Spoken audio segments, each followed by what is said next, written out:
Shop Woodhouse Place Hyundai and Nissan, 144th and Giles. KOZN, Bellevue, Omaha, Council Bluffs. You wearing ratty jackets from Stephen Barry's. Praying one day Big Red will win the NIT. Ham is the water of meats. Ham the water of meats. Ham is the water of meats. Someone needs Streaming live on 1620 The Zone TV, our YouTube channel. If you want to watch along.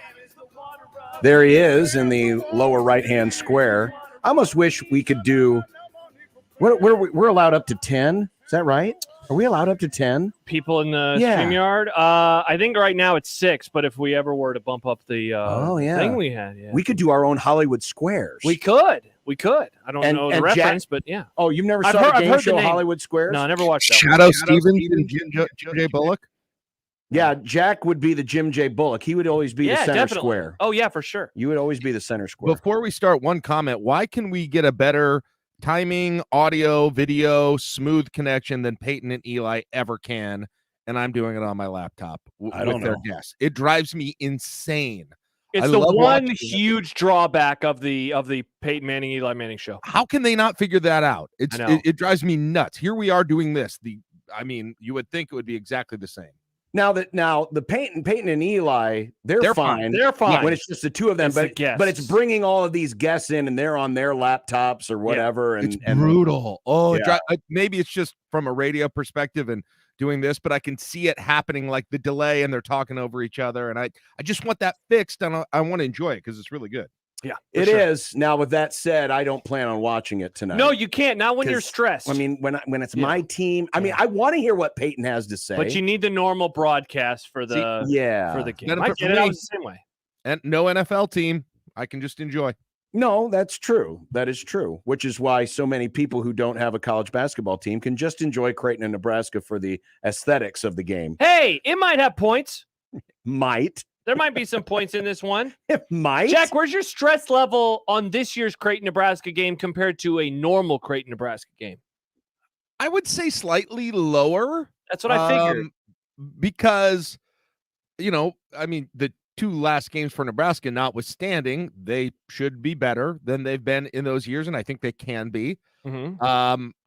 I don't follow Creighton very closely, but it sounds like they, are not where they normally are. So, my stress level, I would say, is lower. I think that's where I am now. Ask me tomorrow night, 29 hours from right now, 28 hours from right now, and I might tell you a different story. Okay. So Friday didn't change much for you. I mean, it was close to being back-to-back bad losses, but they pulled it out of the fire. I feel like you've kind of been conceding this game for the last month or two, so I feel like that's some inside information. So I have been conceding the game. Yeah, you. Yeah, when I talk to you, not. When I talk to you, you're just you don't really want to talk about it, and you seem like you kind of. I'm right here. I'm right here. Have a conversation. Ask anything you want. I'm right here. Do you think Creighton's going to win? He said anything. I don't make predictions, but of course, I would always pick my guys. Do you think Creighton would beat Kansas right now? Football or basketball? Either. The answer to that is probably no on both. Hey, you've been to both games, right, Jack? Yeah. Yeah, I've been in the Colorado game, and I watched the first one on TV. Bryce better than you expected? He's odd because he doesn't look, you hear you're going to get a 5-star, the biggest recruiting program history, and you expect him to be like flashy, right? Like just all over the place. See it. The weirdest thing about him is you'll look up at the scoring on the scoreboard, and you'll be like, geez, he has 22 points. I only remember like one basket that he had. Yeah. It's the most bizarre thing with him. Both games, it's been the same way. He quietly scores 20 and 30, and it's not. He's been the best shooter, the most consistent shooter on the team from the outside. But beyond that, it's hard to sort of say what kind of a player that he is, other than a quiet scorer right now. I'm excited to see him tomorrow, just since I didn't watch either of the first I two games. I haven't had a chance to watch because they obviously played opposite each other on Tuesday. Yeah. And again, because they play they play in a mid-major conference. Apparently, you can't even get all their games on TV. Yeah, so I haven't seen it. I've seen the highlights. I can't wait to actually watch him throughout the course of an entire 40-minute game. Their colors are still red, right? GBR. I don't know. You're gonna see him, and I don't think you're gonna be like, oh yeah, that's clearly the best recruit. I mean, you're not even gonna see him and be like, man, he is clearly the best player on the floor at any point, even though he very well and probably likely will end up lead the team in scoring. But it's hard because I've spent most of my time focusing on yelling at Alonzo Verge to quit driving into four people in the middle of the lane. Yeah. So my attention has not necessarily been maybe that's why you're like, wait, he had 22 points because you're just yelling at Verge the whole time. It's all I can think about. And rebound. And then just yelling rebound, which I do at my son's games too. Every time a shot goes up at my son's games, I just yell rebound right away. It's just a habit that I've got in trying to mix it up a little bit and yell, hold, just to mix it up. No, here's what I think. If Nebraska plays offense like it did against Colorado, scheme-wise and just team-wise, and tries to get the occasional assist, they certainly have a decent shot.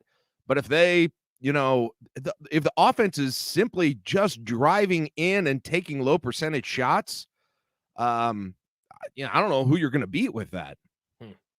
It's odd because there are two keys I see. There's several keys, but there's two I'm kind of focused on right now. Obviously, shooting, whichever team can actually, hit the, bottom of the boat with a basketball is going to be probably who has the highest 3-point percentage. Yeah. But Creighton, believe it or not, has never been a great rebounding team, but this year they probably have their best rebounding team they've had, just because of the size. They've added some size, and their guards, particularly O'Connell, very good at rebounding. And that's, of course, been a Nebraska weakness.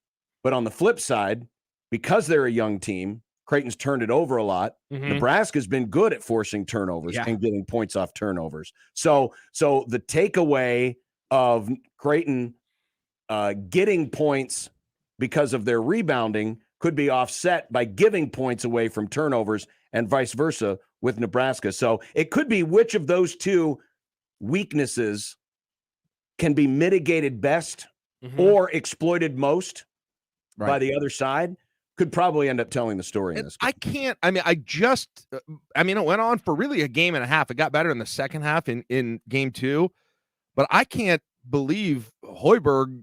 He doesn't take more drastic measures. I think everyone sees what's going on with, and I hate to just point out one guy, but it's mainly Verge doing it. And I can't believe it's gone on as long as it did, to be honest. I feel like it's got to change with Hoiberg's, just any coach really, but for Hoiberg's offense to continue to look like that, I'm really surprised, to be honest. It's not like I thought they were going to go light the world on fire, but what I'm shocked at is there haven't been more adjustments when it became apparent what was happening in the first half of game one against Western Illinois. Jack, I didn't want to talk to you about the week that was last week, because at certain points we were having debates on Twitter, and at times I didn't even know what we were discussing anymore, or what we were arguing anymore. So it's the first time we've had a chance to actually speak to each other, which is nice. You are someone that has not argued for Scott Frost to come back because he is an alum. Like you want it to work for a variety of reasons, and you've explained many of those before. And I have certainly made it known that I think a bunch of people do want him back because he is a Nebraska grad. So what did you ultimately make of how last week went, and especially Trev saying what he did about the metrics, or the empirical data, because metric is now used in a different connotation with Scott Frost, but the empirical data and bringing up that he is a Nebraskan. I was surprised he said that. I really was. I thought he kind of was on the same wavelength to some degree that I was when I heard that the decision was made. And so that's not anything. That's not, when I've debated with you guys on this, I've tried to find empirical data, right? You guys didn't necessarily like it, but that's what I've tried to find. And I've really tried to focus in on this season and identifying it as progress despite what the record says, and thinking and basically just arguing that perhaps the record isn't, the record on its own is not a great metric just alone to look at that. But that's not really where I'm coming from. Now, I told you guys this week, we talked about this last week. I do think there is something to the fact in my position for this, that if you do give it one more year and it gets going, as opposed to going somewhere else, I do still think there's more of a potential. I'm thinking 5-10 years out that if things turn around, that he ends up staying here and you get that stability because, and I know the reason is because he obviously has the ties here. He's passionate about this job. And so I guess it ties into my position that way, but it's not necessarily about being loyal to him because he's a Husker. You like the idea of him because you think he'll be loyal to the program. You're not loyal to him because he's a Husker. Yes, that's a really good way to put it. Yeah, that down the road. And again, I'll say this for the millionth time. I don't think either choice is a particularly great one. I think it's close, and you're between two bad decisions here, I think, at this point. How much of it too is, and I offered this up last week, but didn't really go into great detail on it. But in the past, there's been this sentiment of, well, if we keep bad coach X for too long, he'll cause long-term irreparable damage. But with this one, keeping him too long because we trust him as a former Husker, he's not going to leave the program in shambles. So it doesn't hurt to go too long versus too short. Does that make sense? I mean, I think there's some again, I know I'm going to get killed by all your listeners on Twitter. Again, they get very mad at me when I come on and defend my position. But my position is based in part because I think the constant changes make it harder and harder. I think that does some irreparable damage, and I think it has done some irreparable damage. And you guys, you can go back. Josh, you've referenced this many times. I've been consistent with this for the most part, whether, across sports, across teams. I think there's some value and stability in not changing the entire program, changing the leadership within the football program up and down so frequently over the years. I think that does some damage. So that's where I am. But John, I don't think I've really ever.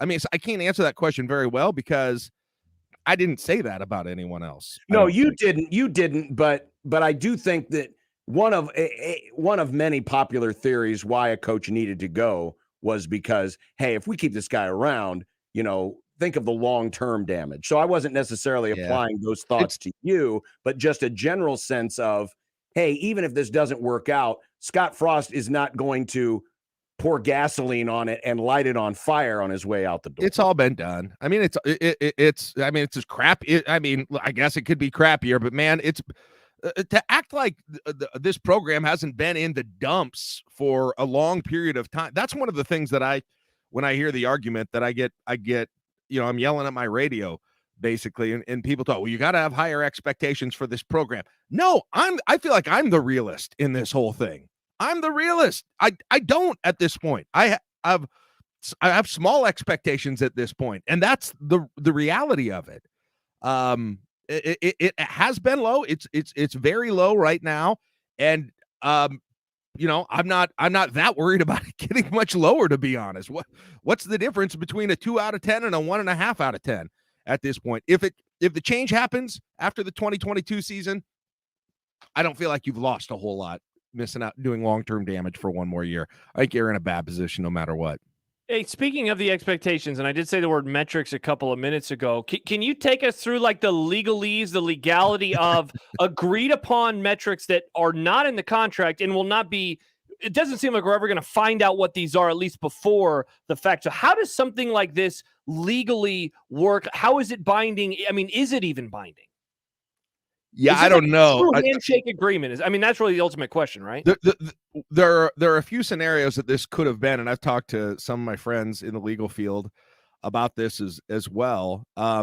One theory is that there is a handshake agreement that there are existing metrics currently that were not put in the contract, presumably to avoid public scrutiny of them and public knowledge of them. But and Whether those would be binding or not is questionable at this point. Now, in general contract law, we can make an oral agreement. In only certain circumstances it has to be in writing. If we have a meeting of the minds, essentially, then it would be binding the same way if it were written. It just would have to be proven in a different way if there was a dispute about it. But in this case, there are some additional clauses in the contract that say this is the entire agreement. Now, I don't want to get too deep in the legal stuff, and I think there's probably some questions too about whether state entities can do a contract like that. That's partially verbally, and that's an area law that I haven't practiced a lot in. And I also don't think would the regents ever go for that. I mean, would the university ever really go for that if this is in existence? But it's based. I mean, no lawyer, I don't think would go for that at this point. So I think the more likely situation here is that there are no metrics, that there are no more of a promise, that there are no metrics, and it's just whatever the university, Trev, the leadership of the university defines them as after the fact, that says, okay, you met the metrics that we had in our mind. Here's your raise.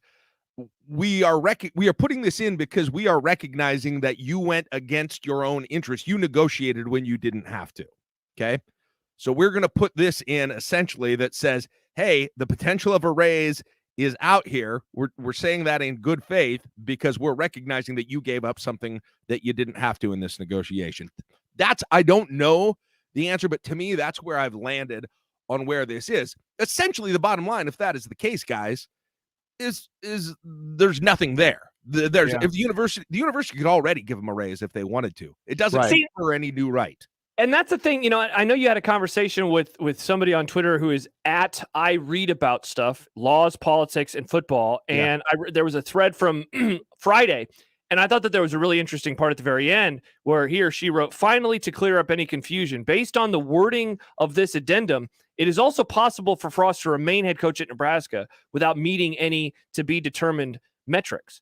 And I thought that is a good way to describe it because as we discussed it last week, hey, we all theorized. What does it mean? Does he have to go to a bowl? Does he have to win 9? Does he have to win 8? Does he have to finish in X amount of place in the division? But we're looking at it almost from the standpoint of fired, raise. But I do wonder if there's the middle ground of you still got your job, but you're going to stay at $4 million. But we're not going to know the answer to that question until the end of the 2020. I mean, certainly the contract as it reads, whatever is true about the metrics, the scenario you're talking about where he continues into 2023 but doesn't get a raise is absolutely still possible. Because you're right. If you want to give him a raise, just give him a raise. The metrics are tied to the raise, not to his continued employment. Not to his job.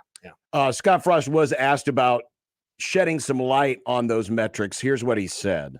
Yeah, those are just making sure we get on the right track and get winning. And I don't want to say much more than that, but it's obvious what we need to get done here. And I think it doesn't take too smart a guy to figure that out. Yeah, it's very open-ended. It really is. Very open-ended. And now, even though the possibility exists for that middle ground to take place, my gut tells me next year is an either or.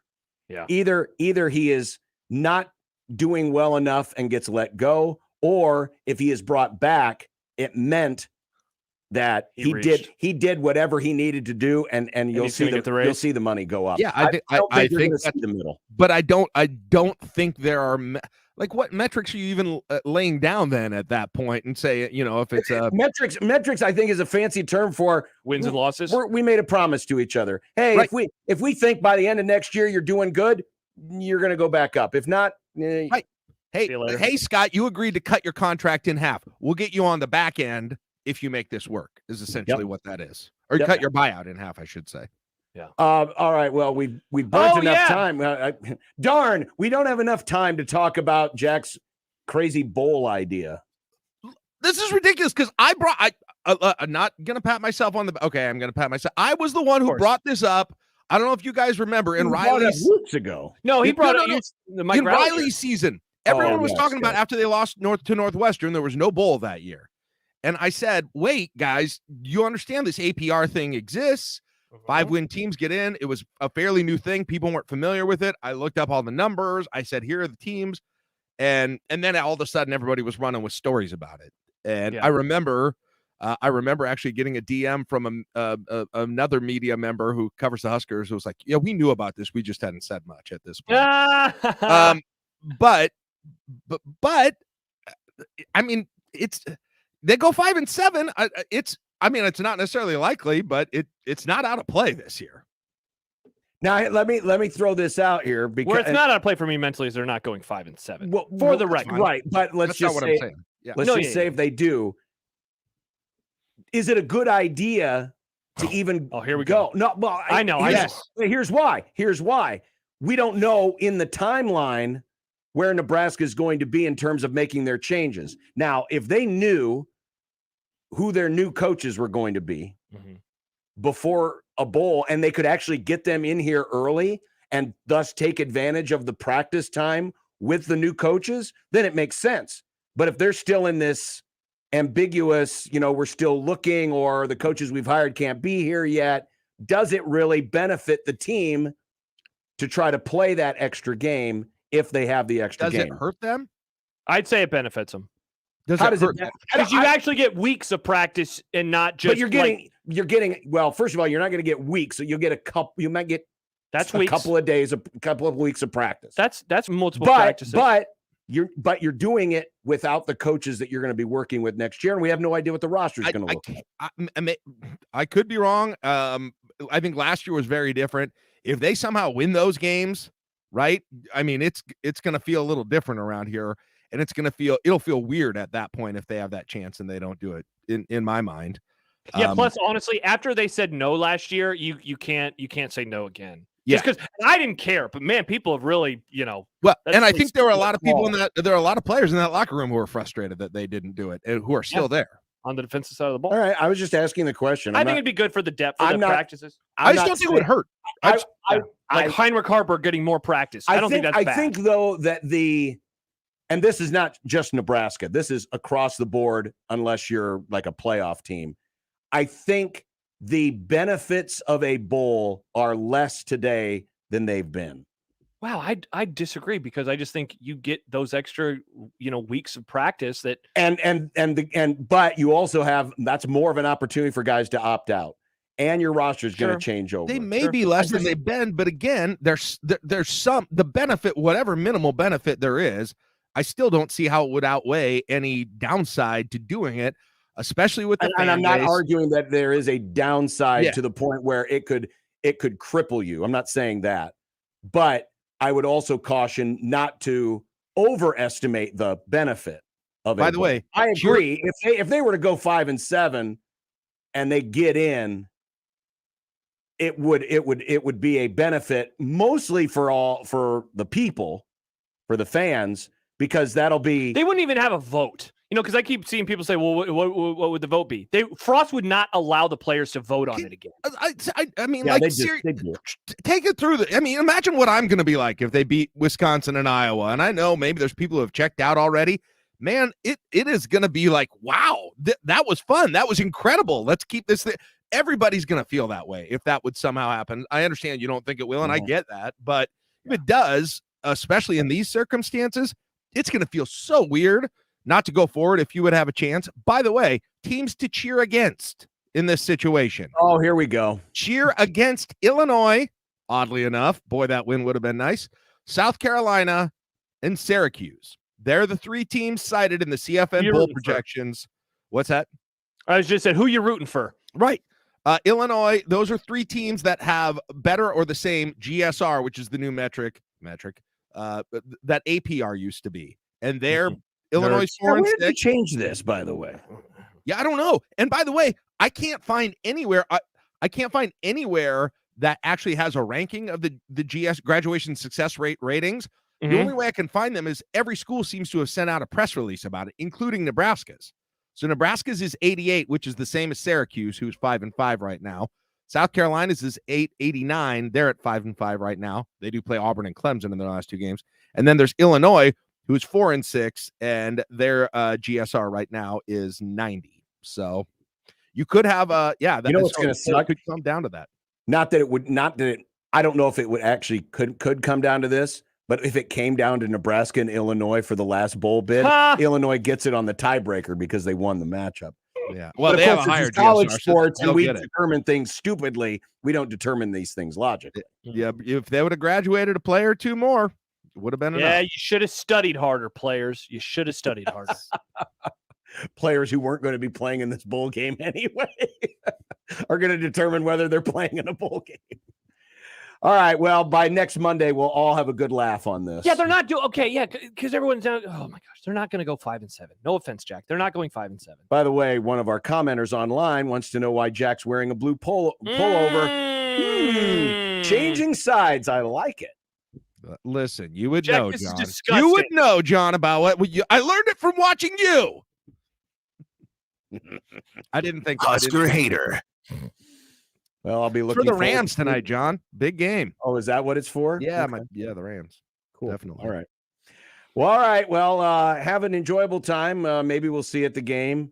Will you be one of them? I know you won't, but when the thousands of people start leaving behind me prematurely. Okay. Now, Win number or one, lose, they're going to do that. Win or lose, they're going to be leaving early. Number one, I don't know if you guys have talked about this yet, but they don't let people leave down by the floor anymore to create that terrible visual. Awesome. Good on them. It looks like crap on TV. Oh, so it's a fire hazard.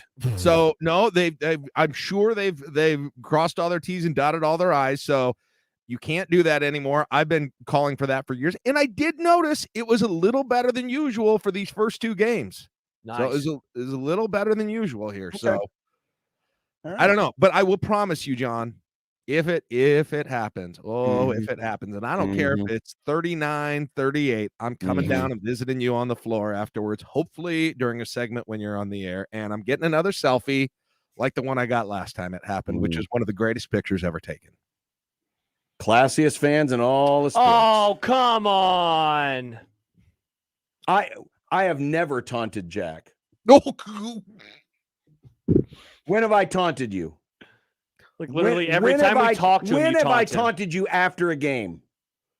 Oh my gosh, you send me the screenshot of that game when that Creighton was up by 40 in the first 2 minutes 20 times in my tweeted life. it out. I didn't send it to you directly. You I tweeted tweeted no, it you out. replied to me, John. I mean, that's just Because you were taunting at me. So you start the trash talk. Hey, you got it's always the penalty second flag for player. the No, taunting. it's always the second person that gets the penalty flag. Not in my world, it's not. In my world, it's Oh, the person okay. who started it.